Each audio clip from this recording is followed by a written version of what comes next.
شروع اللہ کا نام لے کر جو بڑا مہربان نہایت رحم والا ہے۔ اے پیغمبر صلی اللہ علیہ وآلہ وسلم کہہ دو میرے پاس وحی آئی ہے کہ جنات کی ایک جماعت نے قرآن غور سے سنا اور اپنی قوم سے جا کر کہا کہ ہم نے ایک عجیب قرآن سنا ہے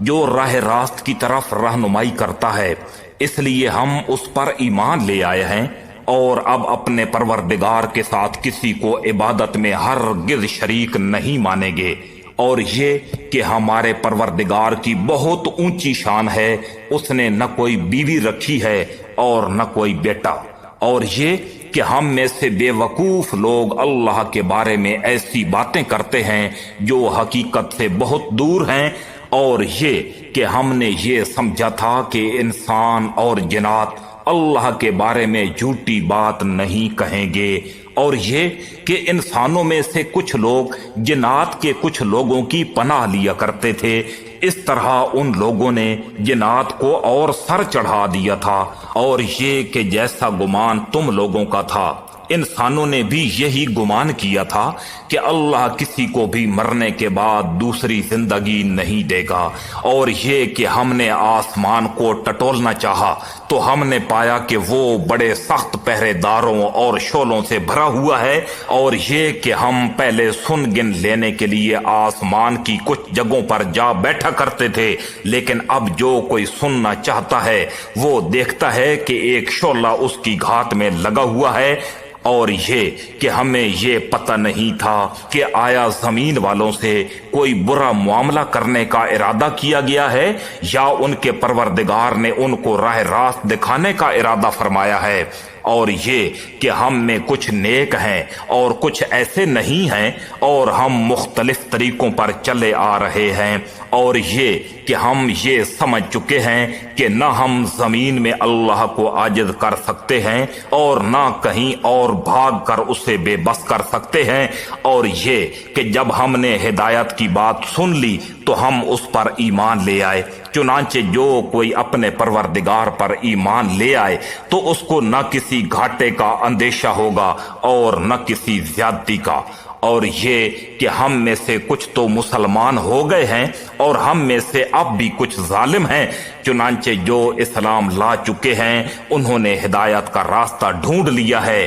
اور رہے وہ لوگ جو ظالم ہیں تو وہ جہنم کا ایندھن ہے۔ اور اے پیغمبر صلی اللہ علیہ وآلہ وسلم اہل مکہ سے کہو کہ مجھ پر یہ وحی بھی آئی ہے کہ اگر یہ لوگ راستے پر آ کر سیدھے ہو جائیں تو ہم انہیں وافر مقدار میں پانی سے سیراب کریں تاکہ اس کے ذریعے ان کو آزمائیں، اور جو کوئی اپنے پروردگار کی یاد سے منہ موڑے گا اللہ اس سے چڑھتے ہوئے عذاب میں پرو دے گا۔ اور یہ کہ سجدے تو تمام تر اللہ ہی کا حق ہے، اس لیے اللہ کے ساتھ کسی اور کی عبادت مت کرو۔ اور یہ کہ جب اللہ کا بندہ اس کی عبادت کرنے کے لیے کھڑا ہوا تو ایسا معلوم ہوا جیسے یہ لوگ اس پر ٹوٹ پڑ رہے ہیں، یعنی اس پر حملہ آور ہونے والے ہیں۔ کہہ دو کہ میں تو صرف اپنے پروردگار کی عبادت کرتا ہوں اور اس کے ساتھ کوئی شریک نہیں مانتا۔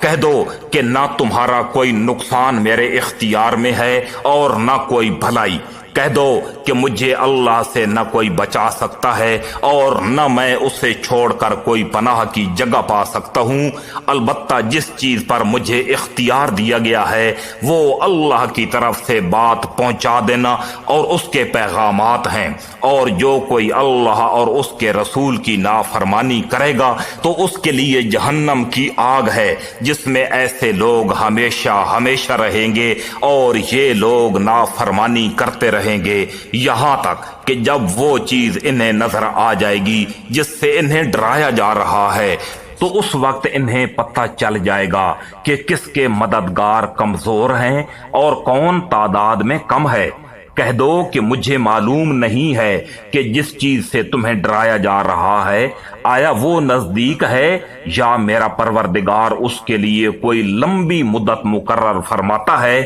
وہی سارے بھید جاننے والا ہے، چنانچہ وہ اپنے بھید پر کسی کو مطلع نہیں کرتا سوائے کسی پیغمبر کے جس سے اس نے اس کام کے لیے پسند فرما لیا ہو۔ ایسی صورت میں وہ اس پیغمبر کے آگے اور پیچھے کچھ محافظ لگا دیتا ہے تاکہ اللہ جان لے کہ انہوں نے اپنے پروردگار کے پیغامات پہنچا دیے ہیں اور وہ ان کے سارے حالات کا احاطہ کیے ہوئے ہے اور اس نے ہر چیز کی پوری طرح گنتی کر رکھی ہے۔